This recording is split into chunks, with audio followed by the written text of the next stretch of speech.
The U.S. Army Corps of Engineers has been working on an initiative called Engineering with Nature. It all started in 2010. And this is the EWN Podcast.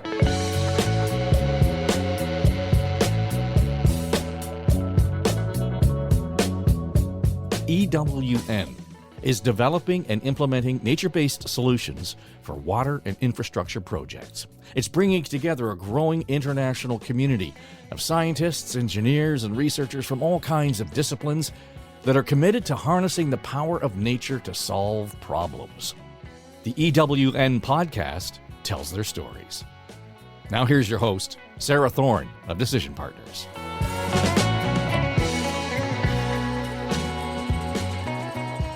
Advancing practice through innovation and collaboration is a cornerstone of engineering with nature.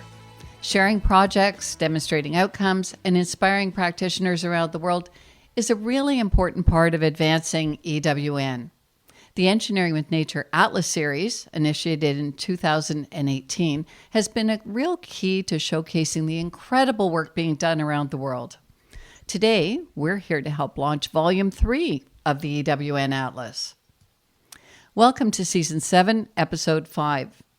I'm really happy to be here with my frequent co-host, Burton Suedel, who's a research biologist at the Engineer Research Development Center of the U.S. Army Corps of Engineers. Burton, along with his colleague, Michelle Bourne, were two of the Army Corps' project managers for Volume 3 of the Engineering with Nature Atlas.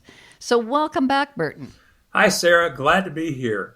I'm also really delighted that we have Zelini Hubbard. She is a senior project manager at Anchor QEA, and she's our project manager for Atlas Volume 3. Welcome to the podcast, Zelini. Thank you, Burton. Thanks for having me. This is a wonderful opportunity, and I am appreciative to be here. Well, great. Welcome, Zelini. It's great to have you on our show. Before we get into talking about Atlas 3, why don't you tell us a little bit about yourself? We're always interested in hearing about people's backgrounds and, more importantly, what they're passionate about. Absolutely. So I had collaborated with the writing and the production of the NBS guidelines and its companion document that was published in 2021. And I also worked with ERDIC on the thin layer placement guidelines document, which was published in November of 2023. And that was also featured on Season 6, Episode 9 of the podcast.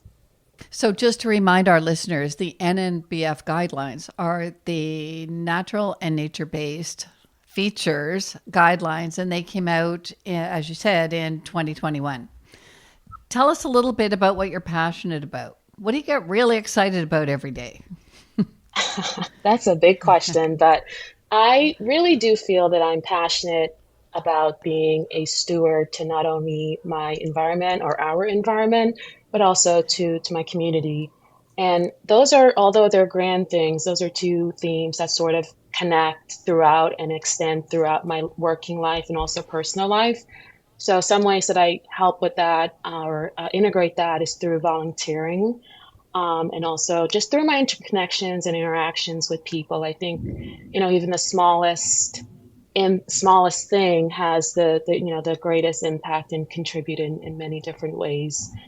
Although my work here on this document is small, I guess, in the grand scheme of things, I do think this document and the people that I work with are valuable for these sort of grander in the cloud dreams that I have. But that's something I am passionate about.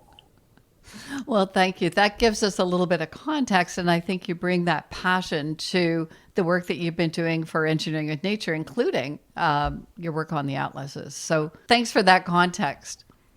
Burton, for our listeners who don't know about the Engineering with Nature atlases, can you describe them a bit and provide a little context?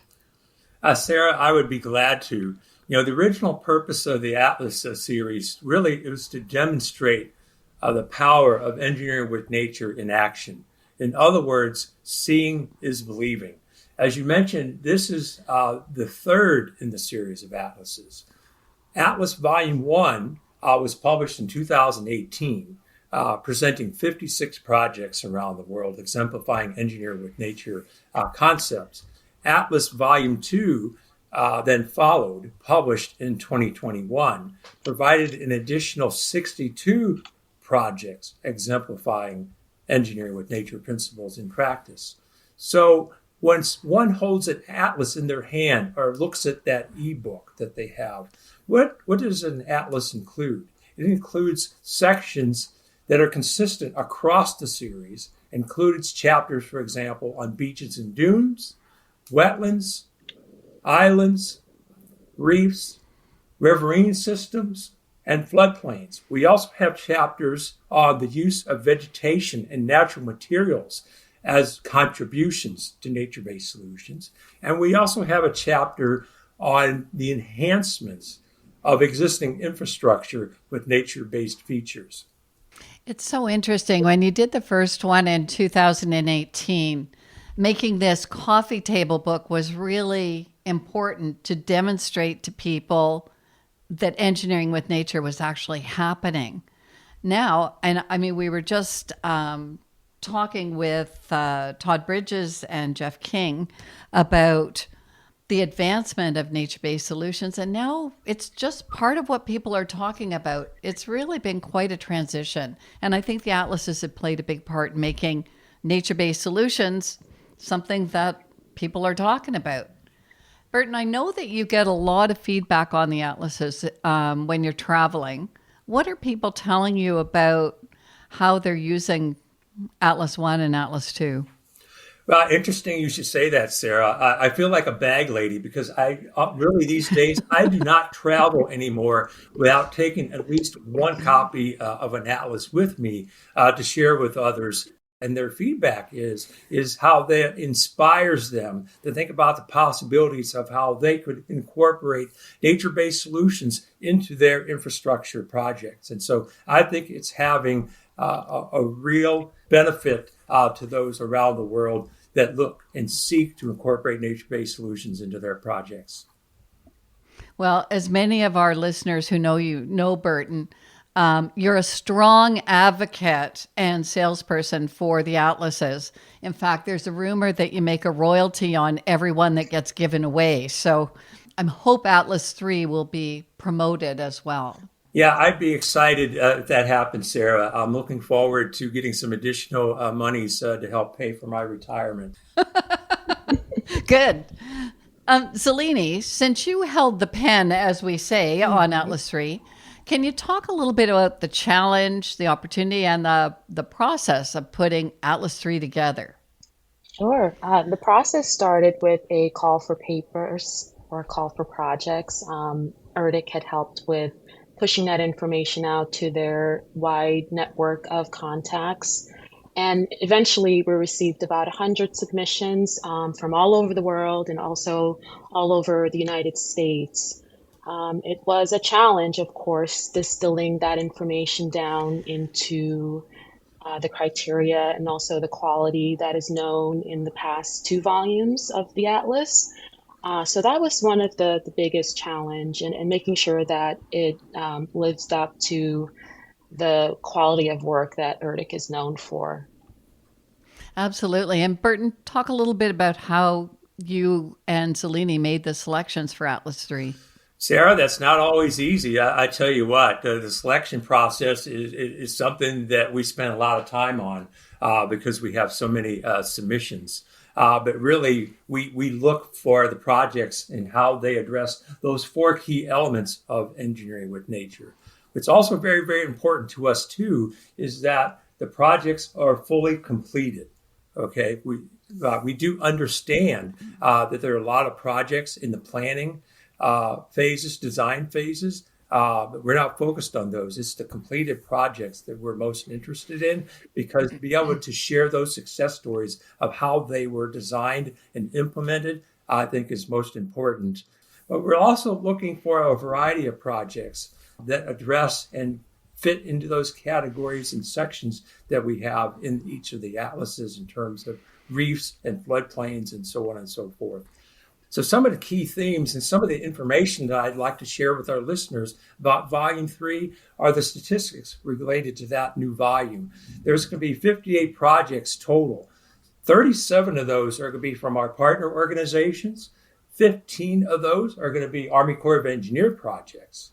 22 of those projects will be in the United States, and a full 19 will be international projects. And we're also pleased to report that projects will be represented on 4 continents.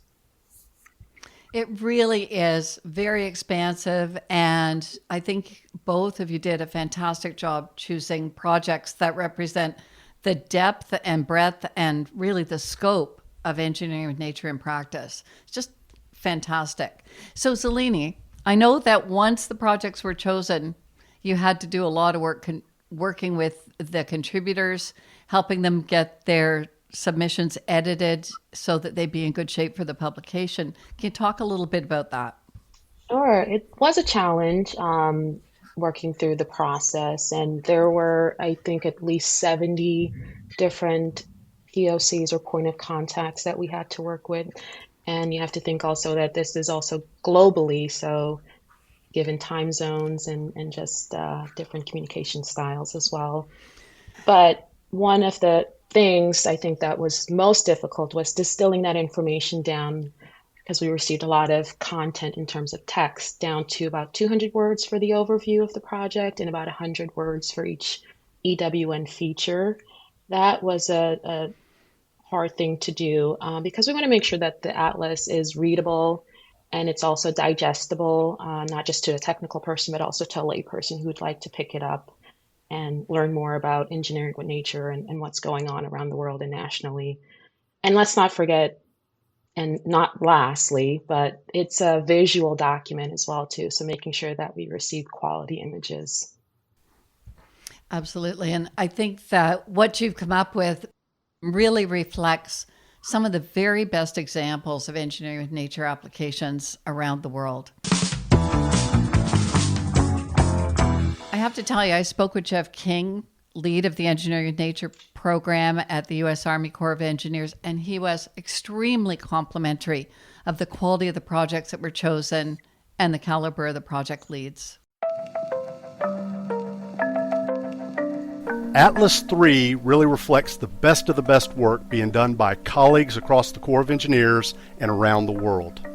The quality of the projects and the caliber of the principal investigators.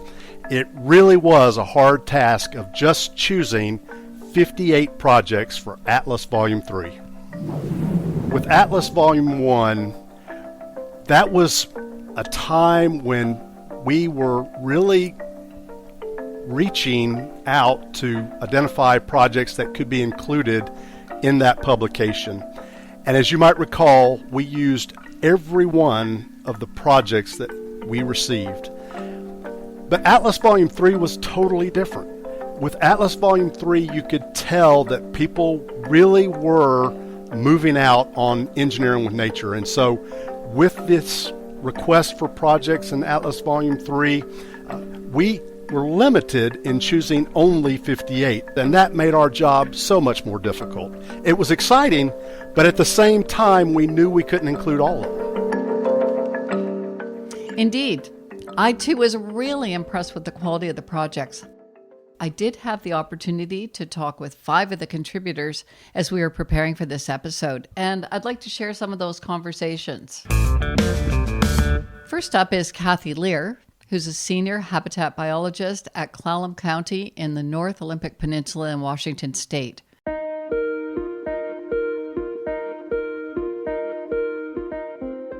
Her project on the lower Dungeness River is just a great example of engineering with nature in action. We were able to reconnect the river to 175 acres of its historic floodplain. The Dungeness is one of the most important rivers on the North Olympic Peninsula and home to 4 species of ESA, endangered species, listed salmon. So being able to reconnect the river and the floodplain meant we were able to vastly improve habitat. We were able to reduce flood risk for the surrounding community, and we were able to improve river processes in the lower Dungeness. And Kathy offered some really good lessons learned. We learned that it is important to understand the history of the site, both the natural processes of the site and the way that people used the site over time. We also learned that it is important to learn and work with your community, understand the values of the community, and think about that as you design the project. And we also learned that it is very helpful to be able to adapt as you learn. She then went on to give an example of adaptation. Originally, we had one design, one line for the levee setback, and we learned over time after talking to people and truly understanding the history of the river and how it had moved through the valley that we would gain so much more, both in terms of habitat and in terms of flood protection, if we could set the levee even farther back. So we made those changes, and in doing so, created a situation where the river is doing a tremendous amount of the restoration work itself. Zelini, it's really a great example of harnessing the power of rivers to do the job that nature intended. Indeed, it was one of the reasons why we chose the Lower Dungeness River project for the cover of Atlas 3.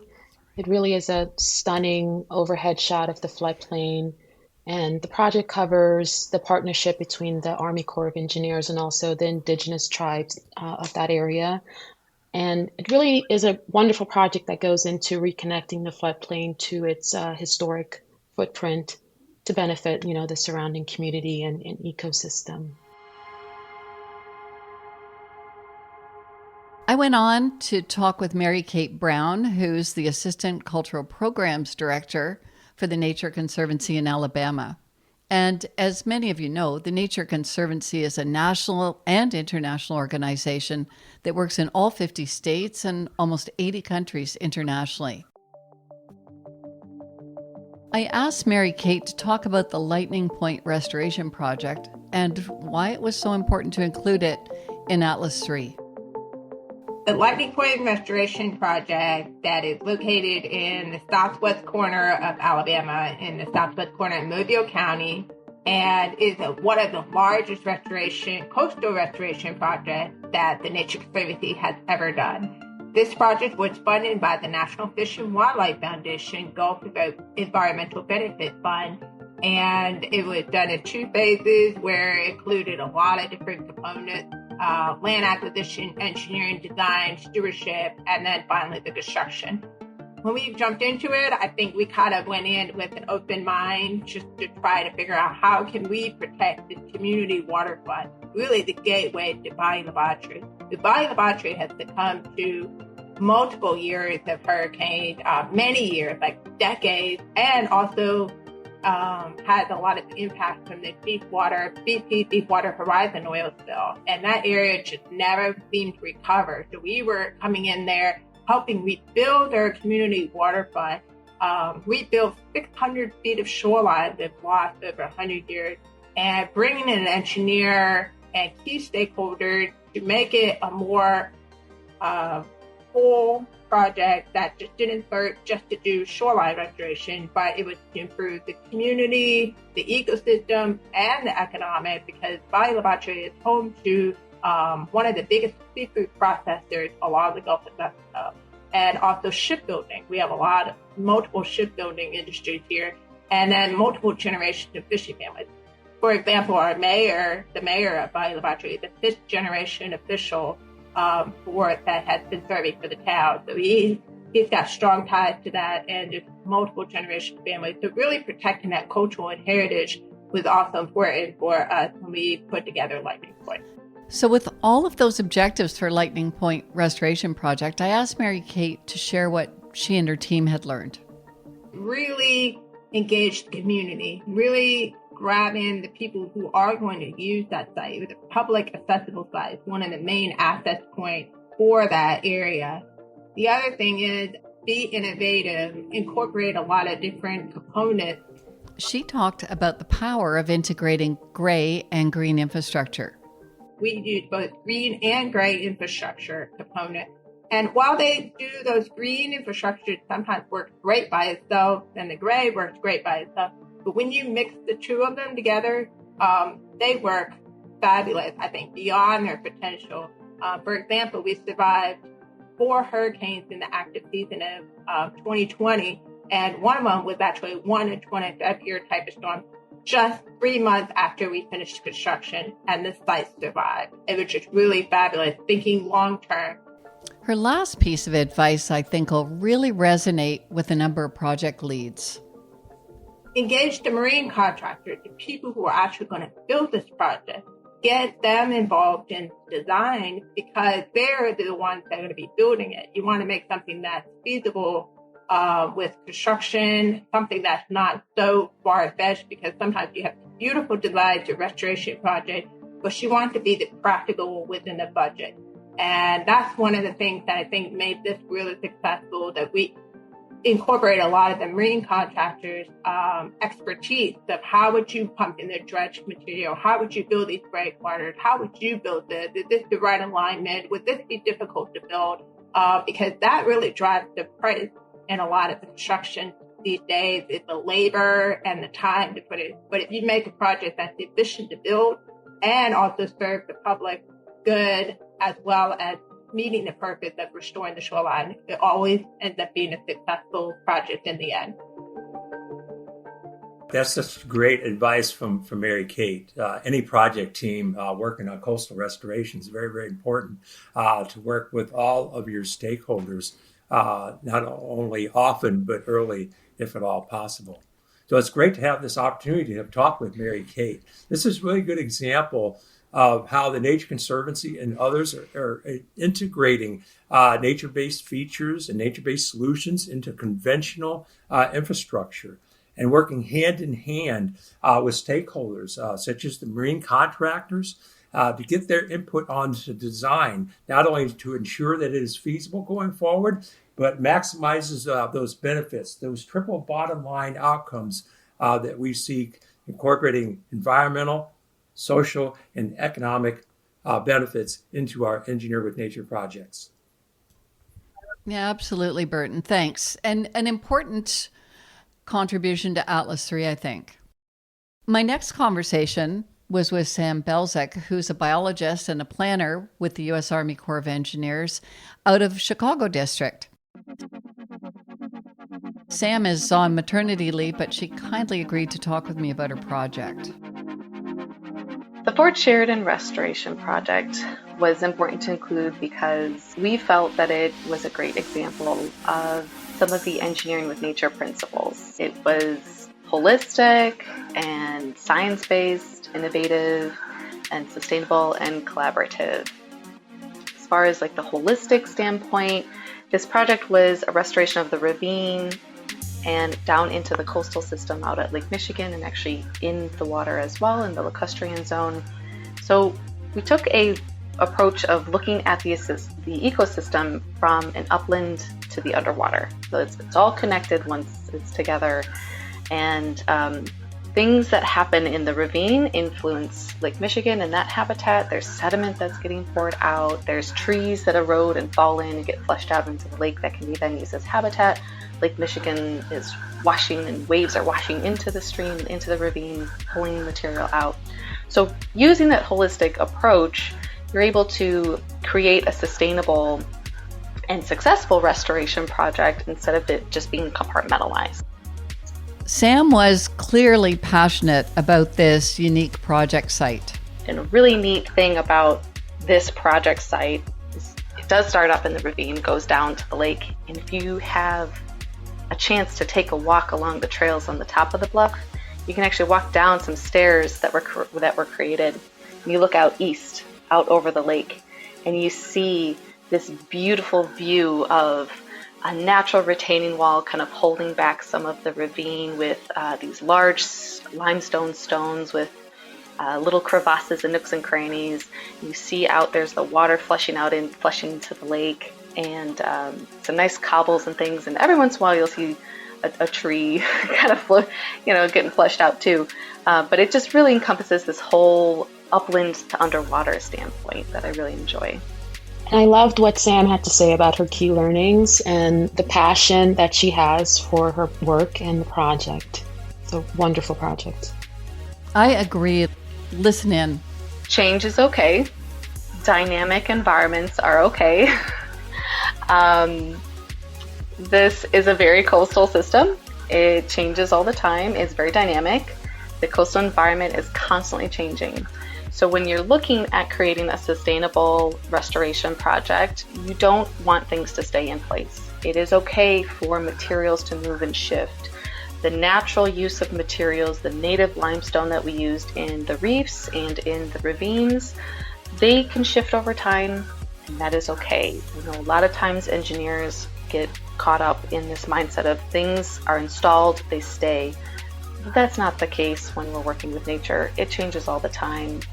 The ravine, every time we go out there, something's different. There's sediment bars that are in different locations. Some boulders are shifted a little bit. The overall integrity looks the same as far as just the overall project, but there's subtle differences, and that's fine. The reefs out in the water underneath the water, some of those big boulders and rocks have shifted a little bit. Fish are still utilizing them. Change is okay. Dynamic environments are okay. Speaking of reefs, I had a great conversation with Zoe Elliott-Perkins, who is Senior Coastal Engineer for the Beaches team at the City of Gold Coast, which is located in the southeast corner of Queensland on the east coast of Australia. Her Palm Beach Artificial Reef project involved a lot of stakeholders, including surfers. We really felt like our Palm Beach Shoreline project aligns so well with the Engineering with Nature key elements. So on the Gold Coast, we have a huge beach-focused culture, which is really important to our residents and our visitors and the economy, of course. And we have Palm Beach, which is a little suburb within the Gold Coast. So it's 4 kilometres long, and it's on that coastline in Palm Beach. There's both private and public infrastructure. So for decades, significant erosion events along Palm Beach have threatened beachfront infrastructure, exposed our seawalls, and jeopardised that beach lifestyle that the locals love. So we realised we needed to protect the area from future erosion events, and to do this we delivered the Palm Beach Shoreline project. And as she explained, this project was developed over many years and involved multiple stakeholders. And this involved nearshore nourishment stabilised by an artificial reef. And this was the top choice of 18 different coastal protection strategies that the City of Gold Coast assessed, and this process began in 2013. So there was several years of extensive, detailed design investigations that included both numerical and physical modelling, as well as lots of real-world data capture. And our chosen approach, we incorporated collaboration with subject matter experts and also extensive community consultation and engagement. The artificial reef utilises the natural coastal processes in the area. It interacts with the waves and the currents to slow the northerly flow of sand adjacent to the reef, and this in turn promotes a build-up of the sand. Other reasons why the project was selected was due to the low visual impact that it would have to the local area as the artificial reef will be submerged, the ability to retain the locally sourced nourishment sand, and the inclusion of a surf amenity outcome. So while it wasn't the number one objective for the project, that was definitely coastal protection, having a surf amenity outcome was a must-have for the project. And so we had some interesting perspectives on key learnings. Oh, definitely collaboration and active communication. So we collaborated with subject matter experts throughout the entire process. So this included coastal process experts, dredging consultants, maritime construction experts, state approval experts, and then obviously the surfing community. We had a representative on a panel that we consulted with at significant milestones along the way. And then also just active communication with our community. So we use multiple avenues to reach the community with information about the project. So that included the usual website updates and letter drops, but also we had social media posts, postcards, video information cards, and our project video was located on those video information cards, and then we put them in like prominent local cafes in the area. So if people were having a coffee, they could open this up and see the project video playing. We had magazine articles, and then we also reached out to key community groups in the area, including board riders and environmental groups, and met with them in person to discuss the project multiple times. So I feel like being transparent and approachable and having the latest information available for the community really added to the success of the project.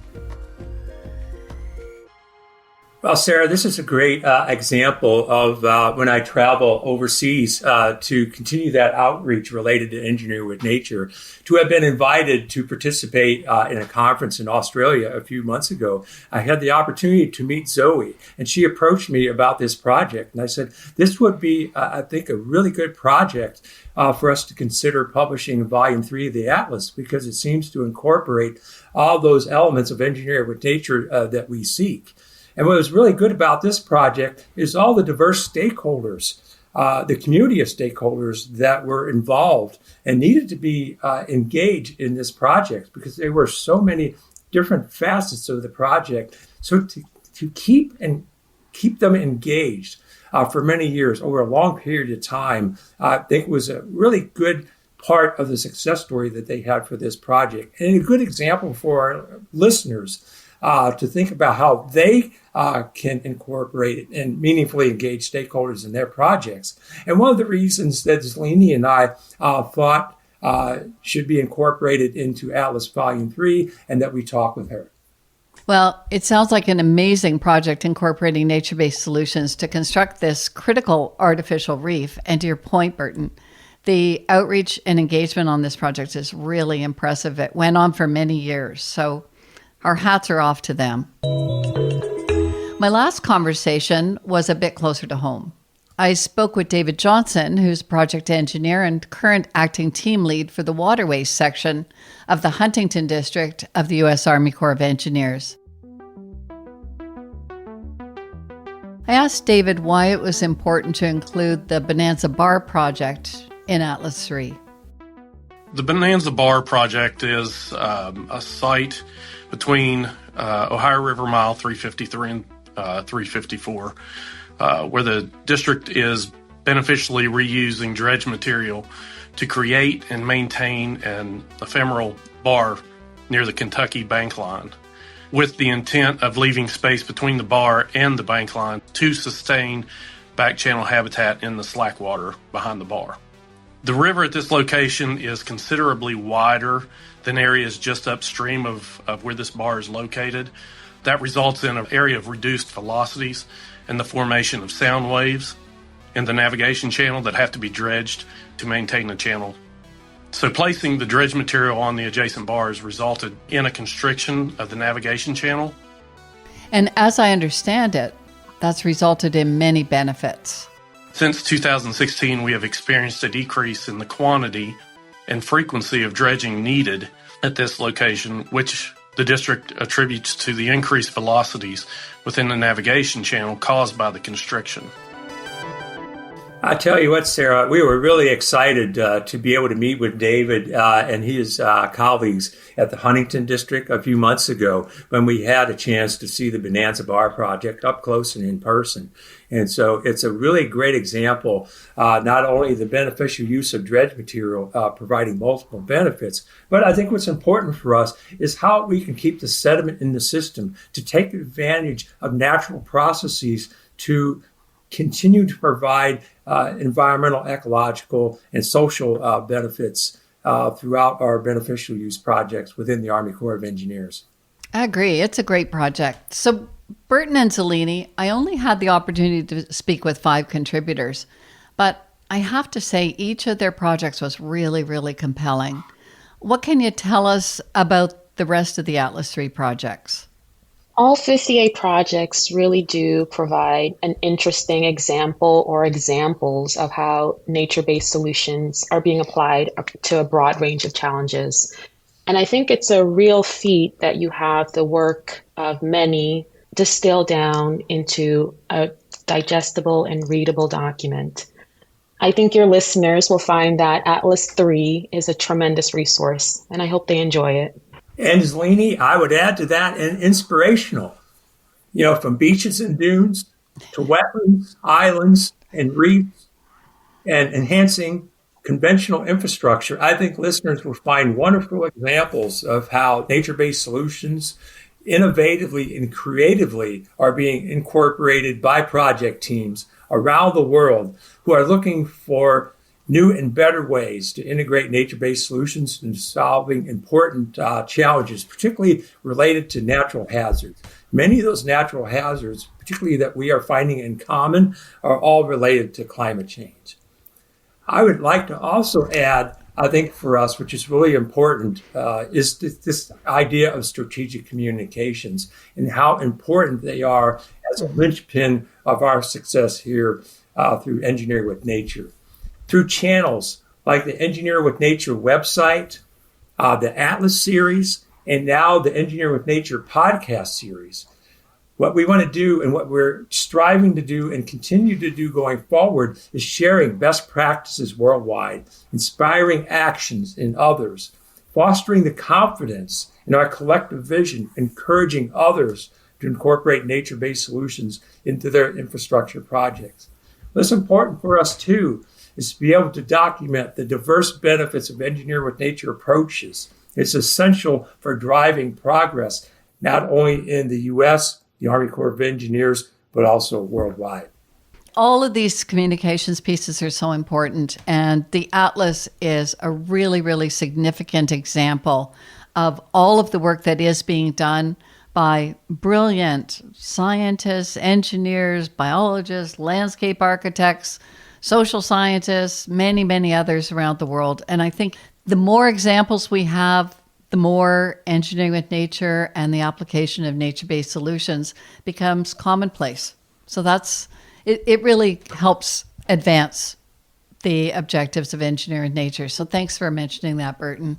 Let's talk about when Atlas 3 will be available. Well, I tell you what, Sarah, I'm chomping at the bit. I've been able to see in the background how it is being developed, and I can see it being created before my eyes. So I'm very, very excited to see it finally published. It should be available sometime in May, so a few short weeks from now.